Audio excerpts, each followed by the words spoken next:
December 7th and 8th, 1941, the day where Japanese forces simultaneously attacked Pearl Harbor as well as British Hong Kong and Malaya. For colonial powers were bent on keeping peace in Asia, the Japanese had entirely different objectives. This is the story of the battle for Singapore. This is the story of the Malayan campaign.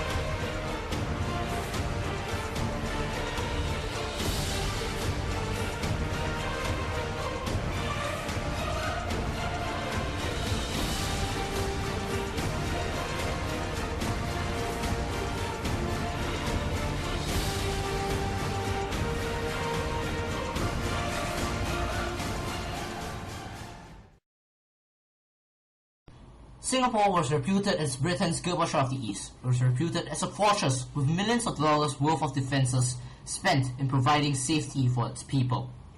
The defences included 12-inch, 15-inch, and 8-inch guns. They were believed to be able to ward off any threat that threatened the island. Additional defences were also put in place by the civilian population. British High Command believed that these defences would be able to scare or ward off any threat that would threaten Singapore. They were wrong.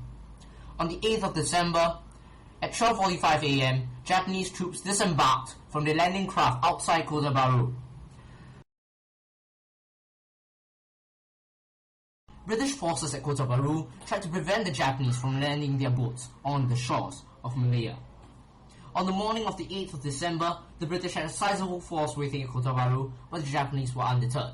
Storming through British lines, they managed to break free and capture the nearby town as well as its airfield. In Singora and Patani in Thailand, the landing forces from Japan had entirely different motives. They signed the treaty with the Thai forces to cover their backs. Next, they focused on Malaya. Undeterred, Japanese forces once again broke through British lines. The Japanese engaged the British at various areas such as Chitra in Kedah State. The British were once again beaten back and the 11th Indian Division had to fall back to further defensive lines.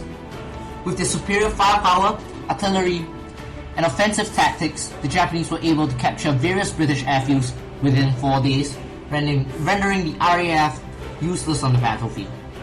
The Japanese had gained the upper hand in the conflict for northern Malaya.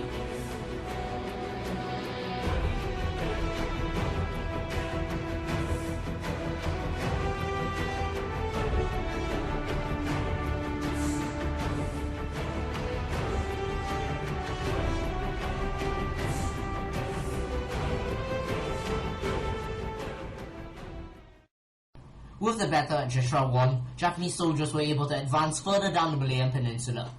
The 11th Indian Division had effectively been crippled by the might of Japanese firepower. The British High Command had expected nothing like this. They lacked one essential key item: air power. Japanese soldiers were supplemented by adequate numbers of aircraft, both flying in from Vietnam and from their landing fleet, as well as local air bases in Malaya. The British, on the other hand, had obsolete Brewster Buffaloes to supplement the RAF. These were obviously no match for Japanese fighters. On the other hand, the Japanese aircraft fielded Mitsubishi A6M0s. These were highly effective, highly maneuverable, and very, very deadly aircraft. Yamashita has twice as many planes as Percival, and it isn't just a matter of quantity, but of quality. Well, he had the Zero, which was a very fine fighter and was probably, in its time, the best fighter around. However, the battle that decided the fate of the British was at Slim River. The Japanese had superior air and tank forces, and this guaranteed their victory. The British lost with 500 men killed and a further 3,200 captured. This defeat caused Percival to make the decision of giving up central Malaya and allowing the Japanese to take on Kuala Lumpur unopposed. Japanese forces were vastly superior, than their British counterparts, and they shocked the High Command of Britain.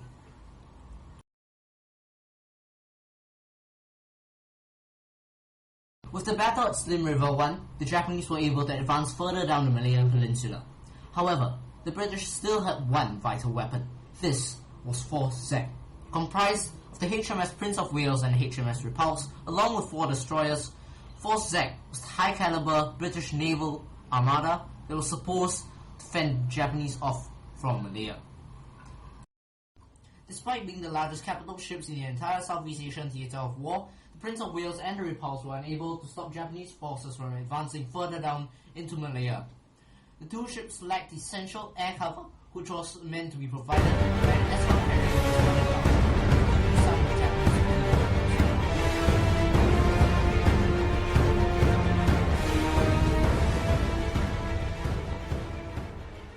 At the same time, Japanese forces advanced undeterred down the Malayan Peninsula with the help of their bicycles. Statistics estimate that there was 1 bicycle repair squad for every company, and this allowed speedy progress through Malayan jungles. The Japanese were masters of subterfuge and infiltration. They did not attack on a frontal basis. Rather, they used camouflage and other more underhand tactics to gain the upper advantage against the British. Japanese forces were constantly able to outwit and outsmart British defences. The Japanese troops hence were able to advance further down British lines. Up to this time, the British had failed to show any substantial backbone against the advancing Japanese forces. They tried to mount a defense at Gemas and Muar, south of Kuala Lumpur. However, the Japanese brought up further reinforcements by landing their landing craft further south at beaches near these locations. Japanese soldiers were able to encircle and destroy the British.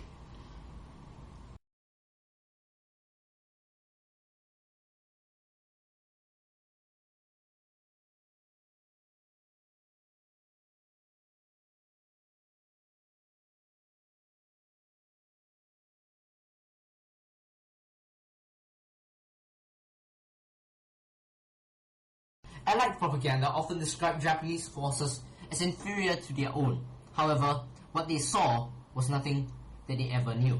The Japanese soldier was a highly trained, highly skilled, and extremely motivated fighting machine.